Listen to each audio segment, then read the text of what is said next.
The term deep state has become a kind of buzzword in modern day politics.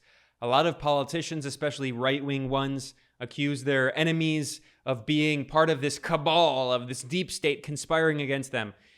But the deep state is not some crazy conspiracy theory. The deep state is a very real concept that is important for us to understand how capitalism functions, how in societies that claim to be democratic, there are unaccountable, unelected structures inside and outside of the government that serve the interests of large corporations and Wall Street and capitalists in order to subvert popular democracy. The deep state is a system of top-down corporate rule, and this is explained brilliantly by the historian Aaron Good, who has an entire book that traces the history of the U.S. empire and the deep state. His book is called American Exception, Empire, and the Deep State. And he shows how the U.S. deep state was created by Wall Street, by capitalists on Wall Street, and these are the same people who also created the U.S. national security state. Allen Dulles, who was a Wall Street lawyer, created the CIA, and his brother, John Foster Dulles, another Wall Street lawyer, became Secretary of State. And they worked with governmental organizations and organizations outside of the government, and they worked with organized crime, and they worked with large corporations to advance the interests of the capitalist oligarchs and to try to suffocate socialism anywhere around the world, organizing coups, regime change operations, wars. We see this in Iran and Guatemala and Indonesia and the Bay of Pigs invasion in Cuba. So many different examples of it. It all shows how CIA is capitalism's invisible army, the CIA. So what I wanted to do in this brief episode here is I have on my friend Aaron Good, the historian and author of American Exception, Empire, and the Deep State. And we're doing a series together that we're co-producing with my show, Multipolarista, and Aaron's show, his podcast, American Exception. And we're doing a history of the U.S. empire and deep state based on his book. And he had a very funny Twitter thread in which Aaron explained what the deep state is not, because we published an episode explaining with a scholarly academic analysis what the deep state actually is. So here Aaron explains through this Twitter thread that he wrote what the deep state is not, because we need to point out that this is a very serious concept. It's not some crazy, unhinged right-wing conspiracy theory. I don't know what made me want to write this, just because I'm always thinking about the deep state, but probably something that somebody wrote somewhere made me want to come and deal with this issue, because the deep state gets misappropriated as a term. So I wanted to clarify things. And the deep state is a left-wing critique of the system of governance in the West and of liberal democracy. It's top-down governance in a nominal democracy. So the deep state is not the CIA. Okay, it's not Jews. Okay, this is one that's been popular in certain circles to blame everything on Jews. It's not Freemasonry. It's not the Crown, LaRouche people out there. It's not just the mafia. Okay, if some people want to try to make this is a popular one to posit the mafia somehow on top of everything. It's not Bilderberg, the Council on Foreign Relations, Trilateral Davos, but those are important things. Those are symptomatic of the power that we're talking about. It's not the Bavarian Illuminati or any other Illuminati. It's definitely not communists. This is one of the more infuriating ones to me, is when people try to say that like the Council on Foreign Relations is communists and such. Some people believe that like Reagan was infiltrated by communists and that they were trying to subvert public education because they were close to the KGB. Some people actually believe this. The government. Okay, you should point out the deep state was basically created to liquidate the communists. I mean, it was created as a tool of class control, capitalist class control against communism, to subvert democracy, to prevent socialism. Yeah, I mean, I have another thread here where I could have added that part. I could have said, as a synecdoche, you could say that the deep state is the anti-communist international under U.S. management. Okay, it's not the government. That's my reference to the libertarian perspective that thinks that like basically capitalism is really awesome. The problem is that there's this thing called the government. That makes no sense, because there's no property. Like, they worship property, but property is a concept that outside of the existence of government makes no sense whatsoever. So I don't Property is probably don't. 9/10 of the law. Yeah, I mean, I don't need to explain this probably to most of your listeners, but like this is why libertarianism ultimately gets it wrong. And it's not anything involving radical trans people, LGBTQ people. Like this is not really what this is. It's not really a big part of the regime. It's just don't get distracted by that.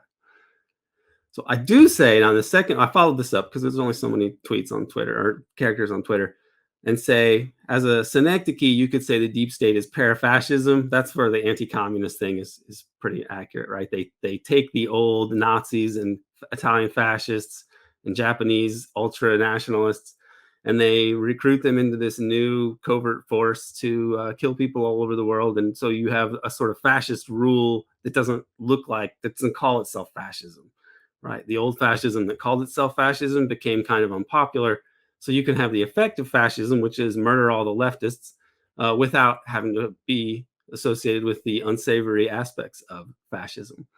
Oligarchy is really what we're talking about, or just capitalism. Capitalism produces oligarchy and concentration of wealth at the top, and thus the concentration of political power at the top. And in that way, I think that's why you have to put it at the center of your analysis. It's a system that creates these huge imbalances in economic power and thus in political power, and those two things are intimately related.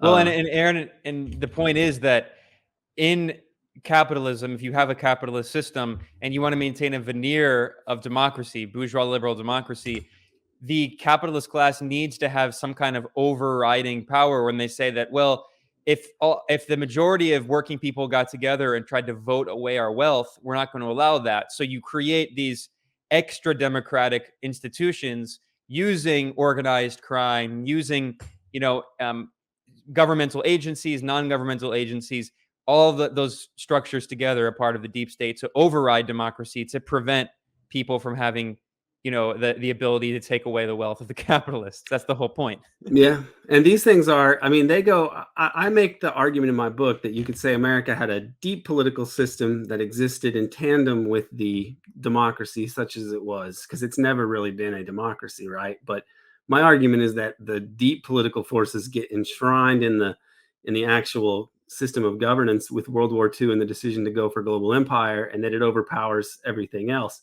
But if you really want to get down to it, things like the Senate, you know, the creation of the Senate or the existence of the Senate is like an example of deep political power, or you know, a kind of a deep state function where it's like minority rule, and it's built into the Constitution. Like it makes it so that the Constitution is a fundamentally, it allows for more top down dominance no matter what. Since its very beginning, I mean, the Senate itself is an absurdly undemocratic institution. The fact that it operates the way that it does with two senators from each state, regardless of population, and that it has so much power in the legislative process, but then you add the filibuster on top of it, to where it takes a 60 to 60 over 40 supermajority in an already undemocratically structured system. It's impossible to justify on its merits. The only thing that you can justify it on is it's been there since the 1700s. So you have to Well, then throw respect in it. the Senate parliamentarian or whatever, Oh and yeah, I mean it's a joke, the things that another they'll throw override out. to make sure that democracy can't win. Yeah, I mean it's like, I don't even know how you compare that. It's like Joe Biden and the Democrats are like the guy that pretends he's got a leg cramp, you know, to like fake an injury in the football game or something. Like, oh, I just can't. Like it's built into the system and it sucks. And then empire in general, empire is this top down affair, and it creates so much wealth and power for the people running it, and it cannot be done lawfully and without a lot of secrecy. And so this creates an enormous arena for top down political power to be able to operate and to justify itself on the basis of like the national interest and so on. So you can say the empire is the deep state, and that's not, it's pretty, you know, that's one way to frame it. Yeah, and you also continue here. There's a little bit more. Yeah, I wasn't really planning this when I did it, and I thought a little more, and I'm like, okay, I want to throw in a few more things out here. Somebody else down the thread mentioned the Bank for International Settlements, and that's another one you could have put in there. Okay, it's not just the Federal Reserve, not just BlackRock, Vanguard, State Street, although they manage, you know, controlling interests in pretty much all the major U.S. industries. It's not lizard people or aliens. it's not an algorithm or stochastic. Okay, that's one argument that's almost like a Chomskyite argument. It's like this argument that like, well, there's nobody really making any decisions. It's all kind of structurally overdetermined, and it's like an algorithm. There are deciders and there are groups of people who make decisions. Nothing, you do not get any political event that is orchestrated or that occurs in this sort of way. Like the state does not operate without somebody in the state making it operate that way, is what I'm trying to say. Like this is still sort of silliness. And just because these decisions are opaque doesn't mean that there are not deciders to actually controlling the state. The state acts in ways that are determined by people who have positions in the state to determine how it's going to act. That shouldn't even require me explaining it, but people sort of act. It's sort of a semi sophisticated or pseudo sophisticated position to be like, oh, you don't want to think about who's doing what. That's like conspiracy theory. There are some people, if you say like the state is carrying out these plans, they'll say, oh, that's anti-Semitic. It's like, wait, what? And then, but they're saying that like basically, if you say that there's any humans doing anything that are responsible who are like villainous, then that's sort of like a anti-Semitic conspiracy theory. Okay, I've heard that argument out there. That's like a sort of leftist affectation or something among some people. And it's not just the bureaucracy, the federal government. It seems like that was the sort of straw man that Fukuyama was trying to roll out and that other people have rolled out about the deep state, to say like, oh, come on, we need a federal bureaucracy.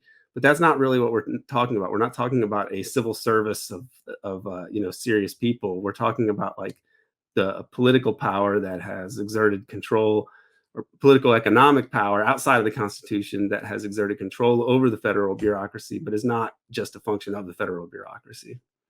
So I think these are good to say what it is and what it is not.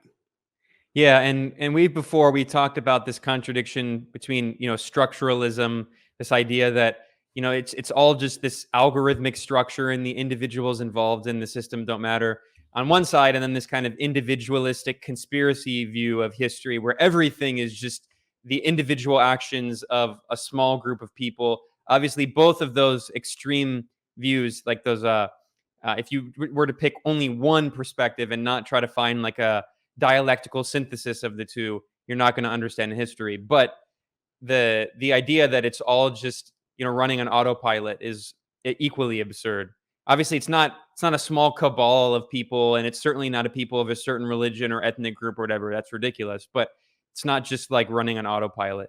So I thought that was a very good thread because it, succinctly and with a touch of humor, just summarizes some of the main points that we've been talking about. And because there is so much disinformation, I'll use that term. It's been co-opted, but there is genuinely a lot of disinformation about what the deep state is, because you see, especially, far right politicians that are trying to create this false sense of populism. We see Giorgia Meloni in Italy, this new far right leader, talk about the financial speculators. She doesn't say the capitalists. She says the financial speculators or the bankers or whatever. It's better to have a more specific understanding, and especially how it's related to capitalism. Because if you don't fundamentally have an analysis of the capitalist system, you're going to often end up with like weird right-wing anti-Semitic conspiracies or something. Yeah, and the fascists in particular have been historically very hypocritical about this, because they talk about international finance and so on compared to like industrial capitalism, and there is some relevance to that. If you look at the German situation, their capitalists were more centered around actual industry, whereas British capitalism was more exploitative and about indebting countries and so on. But look at who financed those bond sales for Hitler to rearm Germany. It was like John Foster Dulles and these international financiers who were a pretty waspy group by and large. And so, you blame this like Jewish transnational capital, but like that if you're the Nazis, but the Nazis were not, unfriendly to international capital. They just, they used that as a scapegoat uh, because it's so obvious that capitalism was dysfunctional that they need to have some kind of scapegoat for that. And that's where you get into these strange and terrible mischaracterizations of like who's really running things. Yeah, I mean, really briefly here, not to kill to kill the horse with beat the horse with this point, but there's really there was this guy Marlon Enninger who's done some good research, and he was sharing some quotes from this book. It's a great book, by the way. Yeah, what's the book? It's like Who Financed Hitler? I believe is the name of it, or Who Funded Hitler? Yeah, and there's some interesting quotes in here about how Hitler told. So Walter Funk, who was an economic advisor to Hitler, Hitler told him that he was an enemy of the state economy and so-called planned economy, and that he considered free enterprise and competition as absolutely necessary in order to gain the highest possible production. So Yeah. Hitler was a capitalist. And then Oh, there was yeah. also this study that I pointed to that was published in 2010 in an academic journal, Economic History Review, against the mainstream Nazi privatization in 1930s Germany, that showed that in the 1930s, of all the countries in Europe at the time, the Nazis were the most pro-capitalist of all of the other countries in Europe, which at the time had a lot of protectionist policies because of the Depression. The Nazis were overseeing mass privatizations, selling off state companies to the highest bidder, and of course, combining that with mass enslavement and internment camps. Yeah, So there you I mean, go. it was the in the Capitalism West, plus slavery and genocide. they went for a social democratic solution in Britain. I don't know as much about the British case, but in the U.S., they do things like they create the Civilian Conservation Corps, massive public works program, and the Tennessee Valley Authority. That's not even a nationalization. That's the creation of a large, nationalized enterprise. So the U.S. at that time period, they went for a social democratic solution to manage the Depression. But of course, the Depression isn't really solved until you get the massive government intervention in the form of mobilization for World War II. And without beating the point to death, I mean, Ben, you're saying mass privatization, selling off state industries, and having concentration camps. We're going to talk about Guatemala and Indonesia today. I mean, that's exactly, What the U.S. check, empire check, did. and check. So, if you're looking for parallels, just because they're called the National Socialists, you gotta work a little harder than that. This was just a clip from our series, Empire and the Deep State. If you want to understand from an actual political, analytical perspective what the U.S. deep state and the U.S. empire are and how they function, you should check out our series. In the description below, we have a link to the YouTube playlist, which have all of the videos. And if you also prefer listening as a podcast, you can go listen to the series over at patreon.com/American Exception, or you can listen to the Multipolarista podcast. And we will be back with many more segments as we go through the history of the U.S. empire and the deep state. I'm Ben Norton from Multipolarista. Thanks a lot for listening.